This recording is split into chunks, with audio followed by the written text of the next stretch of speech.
everyone. Now on behalf of the UNESCO Chair in e-learning, I am going to briefly outline the logic of this event, why and how we ended up with such a broad set of issues you now have found in your program. We will briefly characterize the main issues which are in the program and behind the direct topics of our keynoters and demo presenters. And I will finally try to make you acquainted with each other, giving you a little bit of picture who we are here in this room. So, about this story, we started up as a starting point was our feeling that we need to change the definition of teacher roles. And in January this year, we started in-depth conversation with several experts in the field of teacher training, including Diana Loriland from London Knowledge Lab, Teresa Guask from WOC, and some others. And on February 1st, we put together a roundtable in Tibidabo to brainstorm with Diana about ideas and trying to map out the field and the scope of issues to be included. And the more we studied the status quo, the clearer was that we cannot be limited to one level of education. We have to, that the basic problems, fundamental ones, are actually very similar or maybe identical in different levels of education. And also that talking about the teacher training per se as a quite specific and quite focused area, we actually, we felt that it's not possible and maybe even not fair to talk about teacher training without talking about the relationship between the teacher and the system. Well, it's hardly possible to define an average teacher if it even exists, but we do know a few facts, just to mention a few of them. We know that the current generation are mostly baby boomers, and they are about to retire, and they will need to be replaced. Most of the citizens, we also know, are women. There is an increased feminization of the teaching profession and the shortage of male teachers who mainly sit in the managerial positions. And we also know that the status of the teaching profession, low enough in many countries, keeps declining. So now, when I personally read brave titles like New Role for Teachers, I'm always kind of struck how easy and natural it's formulated, as if we were talking about changing an old coat or tie for a new one. While to change the role, this is about changing a mental chip, which is the most difficult task. And this is a horrendous challenge.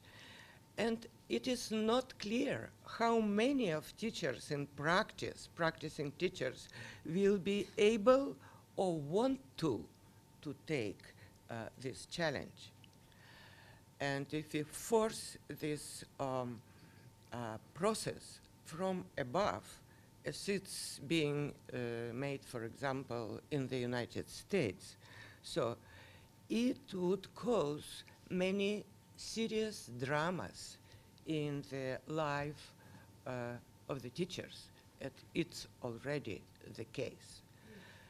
So I want to make a little point that yesterday, October 5th, was a World Teachers' Day. That's why we are opening this seminar, first of all, by stating the great respect and the appreciation for work being done by the teachers all around the world. So we say again and again, teachers matter. And I would propose applaud the teachers, all of you in fact.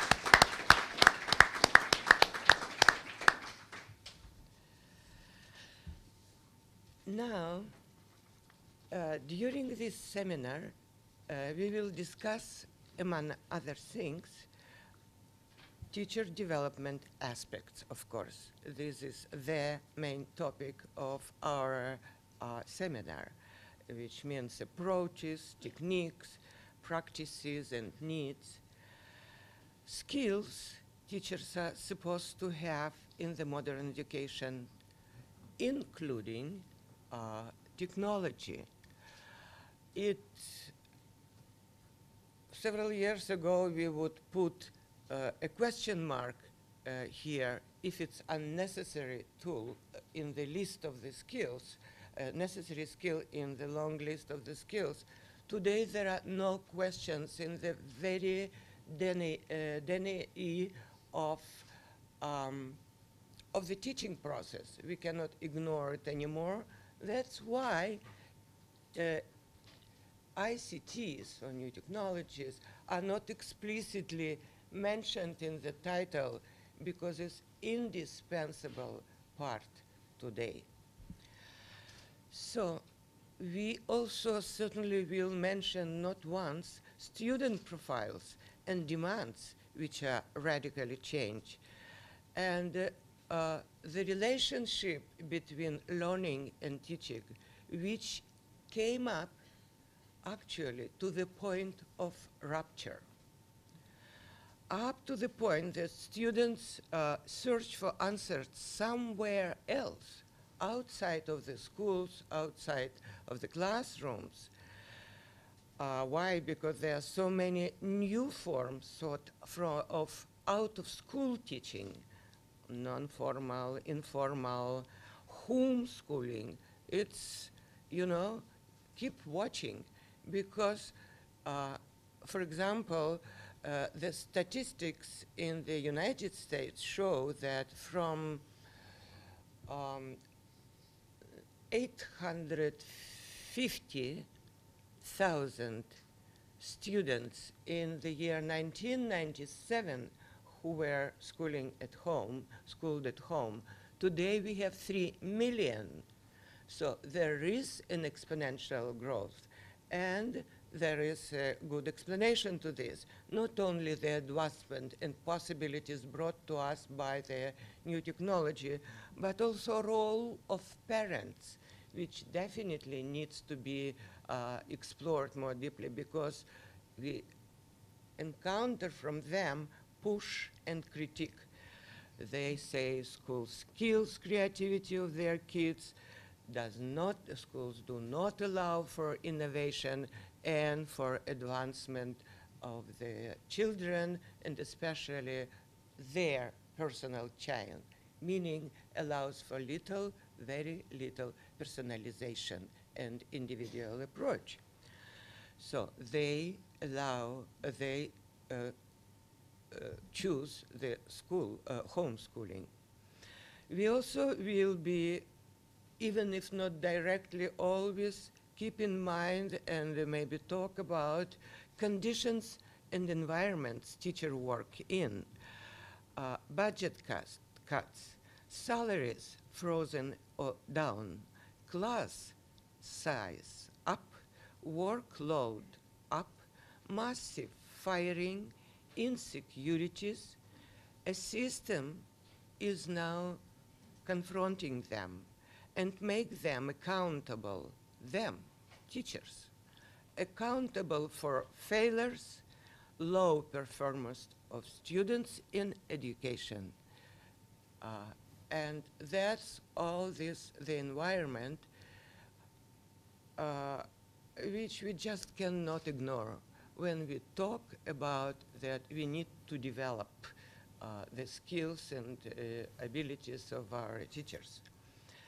We also will be talking about pedagogies teachers are supposed to choose and apply. And not the least, the question of measuring the results of education, evaluation and testing, which are nowadays is at the forefront of hotly debated issues. You remember that since 2000, when OECD started PISA, introducing it first in the 32 countries, tracking down the performance, academic performance of the students at the age of 15, it became a this fact itself, introducing of measuring tool, this case became actually a spark, an accelerator of a very special and not necessarily positive movement in the field of education, because the judging by the PISA indicator, they would say how bad or how good the schools are. And then it was the moment when rich countries, which invested heavily into their education and were always proud about themselves, they suddenly found themselves in the middle of or the second low part of the long list. And it was really a shock. While, let's say, Finland and China, eventually, last year, found themselves among champions. That's how the race for high test scores started in the United States. And nowadays, they say that this is a nation at risk in the field of education, that schools do not teach anymore. They just teach to test. So it's not oriented on addressed to the students. It's to the evaluating agencies and grading staff. So high grades at any price, up to a famous cheating scandal in which teacher and principals in Atlanta, in public school of the Atlanta, falsified student tests result.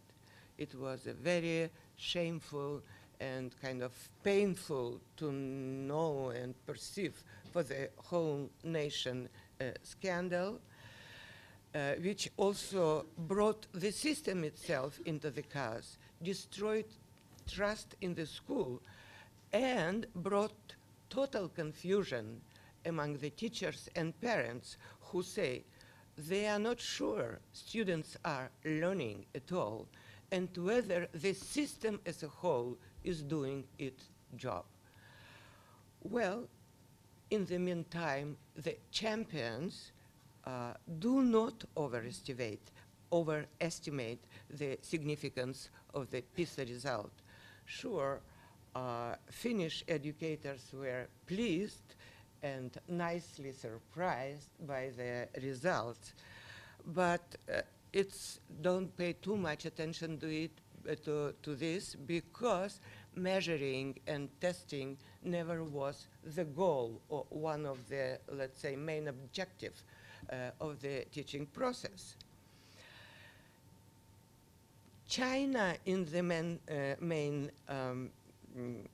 in the meantime, and remember, China is always proud of any of its achievements and is never shy to start immediately celebrating any, even little achievements through the different means and tools in the public diplomacy, in the press, in the everywhere. This time, China media very, very, very scarcely only mentioned about this, but instead, Prime Minister Prime Minister Wao in September made a national speech saying that we should be, in spite of our good test results in the PISA, we should be very worried because our students know very well how to, they learned exactly to be graded. They learn to enter the university, but after that, they do not know how to measure, how to apply their knowledge. And literally, he puts two questions. One of them, so why it's happening, why our students do not know how to apply this knowledge, and second, what do we do with these students trained to be tested? We need to stop, to shift as a nation from the country with a cheap labor to the country of creative and innovative force. How we get there with these students highly rated by PISA? So why is China failing to produce great talent and creative people, students and workers? How we get there? You see how challenging, and taking it on the level of the national priority, understanding very well that superficial indicators are not enough, and putting even always more higher and more ambitious goals. I think it's a very, very good case and deserves to be studied much more about this, their work towards the free curriculum, freedom of choice for the students what to study. There is a reform going on in China which we, if we don't know it, don't follow it, one day we will be surprised or maybe shocked even by our own low standing. So, but ahead with our topics. So,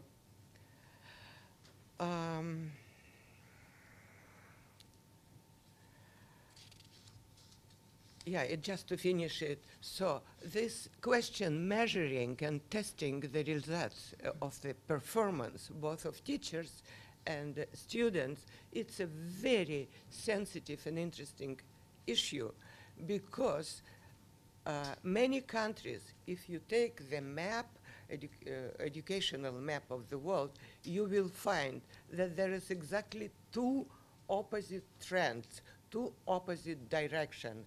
Are those who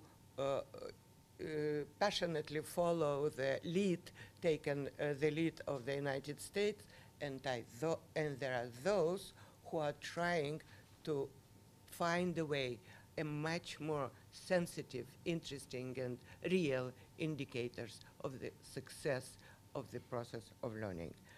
So, and finally, as Pere said, not only how, but what we teach. This, we have a special keynote speech, basically dedicated to this topic. I just only want to say to you, don't underestimate that this is too far away from the concrete, specific needs of the teacher. We all are part of this process, and I read recently almost anecdotal evidence given by the Yale University professor, who explained that in Harvard, where he had been working or studied, I'm not sure, in Harvard, at many institutes, the basic content, which gives primordial, let's say, attitude and to the topics, has been approved in a meeting of curriculum committee in the year 1892. So many issues who were defined there, they were quite arbitrary. But the main thing is not even that. But the main thing that up to now, no one took care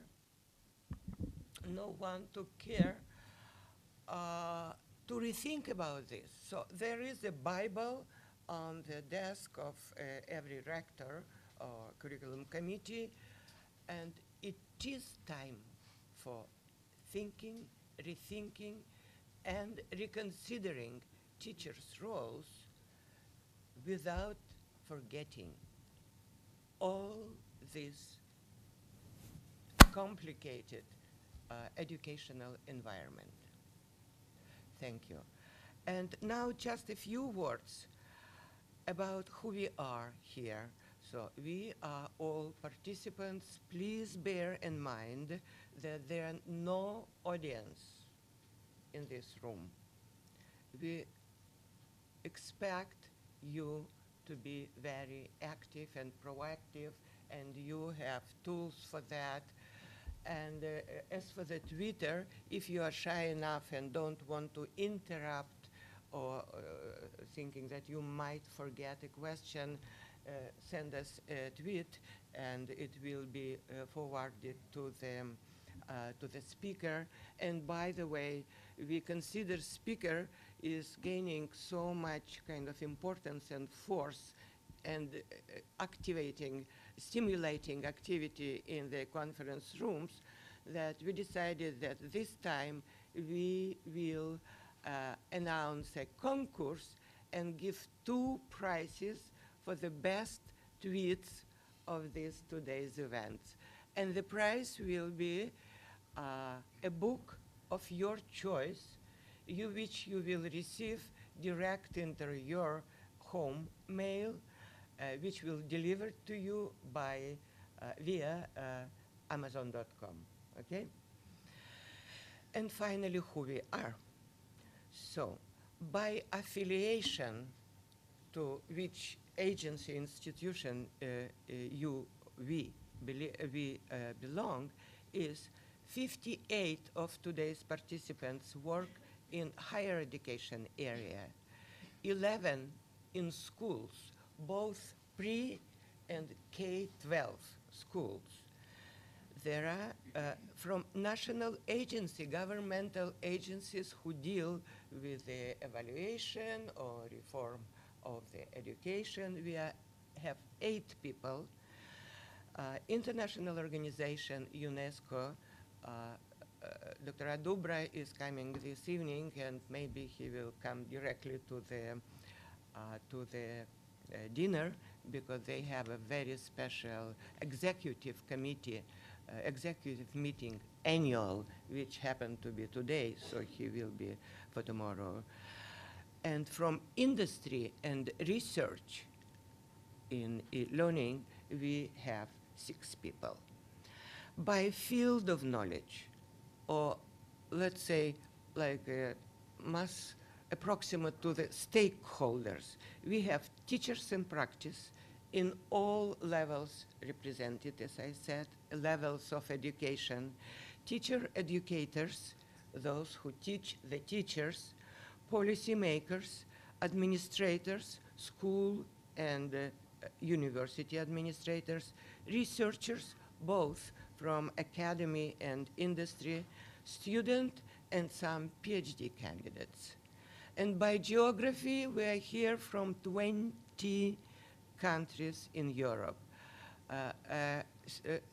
participants from Ghana has eventually not arrived. Still yesterday we were calling the embassy in Ghana, and I'm afraid he hasn't got the visa because he started a little bit too late. So now then we are 19 countries, which is North America, South America, Asia, Africa, Australia, from Spain, 32 people, from Estonia, 13 people, or 12, have to be specified. United States, 6 people, UK, 4, Brazil, 4, Argentina, 3, Kuwait, 3, Germany, Finland, South Africa, Venezuela, 2 people each, Australia, Canada, Czech Republic, Cyprus, France, Ireland, Japan, Ghana, Saudi Arabia, 1 person from each. So, as you understand, we are very dispersed geographically, content-wide, but I think we have one common goal and one common interest. And it will help us to understand each other and to interact. Thank you so much, and let's start our meeting.